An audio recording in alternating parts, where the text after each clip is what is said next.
The Rake is a creepypasta story about a creature that watches you while you sleep and kills you when you wake. Nobody really knows if the creature exists, whether it is an urban legend or a ghost story. During the summer of 2003, events in the northeastern United States involving a strange, human-like creature sparked brief local media interest before an apparent blackout was enacted. Little or no information was left intact, as most online and written accounts of the creature were mysteriously destroyed. Witnesses told stories of their disturbing encounters with a creature of unknown origin. Emotions ranged from extreme fright and discomfort to an almost childlike sense of playfulness and curiosity. While their published versions are no longer on record, the memories remained powerful. Several of the people involved began looking for answers. By 2006, nearly 24 documents had been collected, dating from the 12th century to the present day and spanning 4 continents. In all cases, the stories were almost identical. What follows are brief excerpts from the documents. A suicide note, 1964.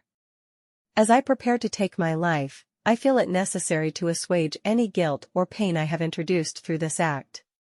It is not the fault of anyone other than him. For once I awoke and felt his presence, and once I awoke and saw his form. Once again, I awoke and heard his voice and looked into his eyes. I cannot sleep without fear of what I might next awake to experience. I cannot ever wake. Goodbye. Found in the same wooden box were 2 empty envelopes addressed to William and Rose, and 1 loose personal letter with no envelope. Dearest Linny, I have prayed for you. He spoke your name. A journal entry translated from Spanish 1880. I have experienced the greatest terror. I have experienced the greatest terror. I have experienced the greatest terror. I see his eyes when I close mine. They are hollow. Black. They saw me and pierced me. His wet hand. I will not sleep.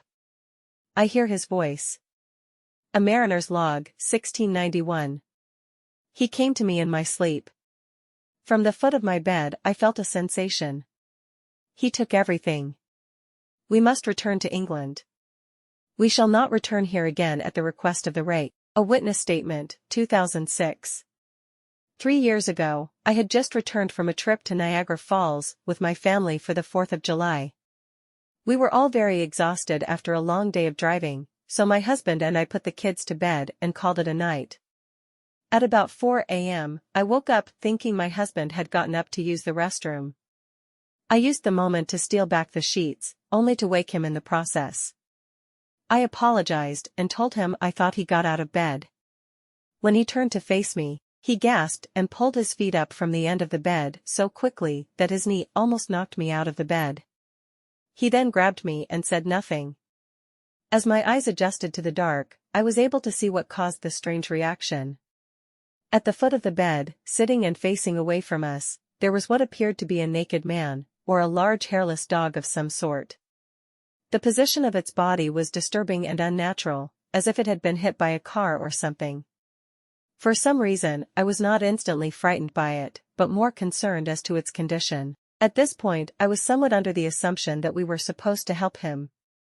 My husband was peering over his arm and knee, tucked into the fetal position, occasionally glancing at me before his eyes returned to the creature.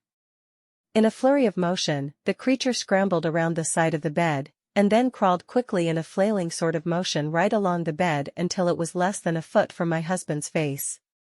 The creature was completely silent for about 30 seconds, just staring at my husband. The creature then placed its hand on his knee and ran into the hallway, leading to the kids' rooms. I screamed and ran for the light switch, planning to stop him before he hurt my children. When I got to the hallway, the light from the bedroom was enough to see it crouching and hunched over about 20 feet away. He turned around and looked directly at me, covered in blood. I flipped the switch on the wall and saw my daughter Clara. The creature ran down the stairs while my husband and I rushed to help our daughter. She was very badly injured and spoke only once more in her short life. "He is the Rake," she whispered. That night, while rushing our daughter to the hospital, my husband drove his car into a lake. He did not survive. Being a small town, news got around pretty quickly. The police were helpful at first, and the local newspaper took a lot of interest as well. However, the story was never published and the local television news never followed up either. For several months, my son and I stayed in a hotel near my parents' house. After we decided to return home, I began looking for answers myself. I eventually located a man in the next town over who had a similar story. We got in contact and began talking about our experiences. He knew of 2 other people in New York who had seen the creature we now referred to as the Rake. It took the 4 of us about 2 solid years of hunting on the internet and writing letters to come up with a small collection of what we believed to be accounts of the Rake. None of them gave any details, history, or follow-up. One journal had an entry involving the creature in its first 3 pages, and never mentioned it again. A ship's log explained nothing of the encounter, saying only that they were told to leave by the Rake. That was the last entry in the log.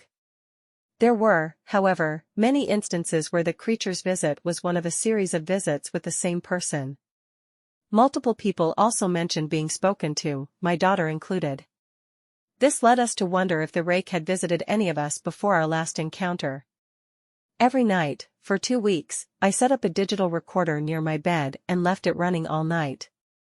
Each morning, when I woke up, I would scan through the sounds of me tossing and turning in my bed. By the end of the 2nd week, I going through the recording when I thought I heard something different. What I found was a shrill voice. It was the Rake. I can't listen to it long enough to even begin to transcribe it. I haven't let anyone listen to it yet. All I know is that I've heard it before, and I now believe that it spoke when it was sitting in front of my husband. I don't remember hearing anything at the time, but for some reason, the voice on the recorder immediately brings me back to that moment. The thoughts that must have gone through my daughter's head make me very upset. I have not seen the Rake since he ruined my life, but I know that he has been in my room while I slept. I know and fear that one night I'll wake up to see him staring at me.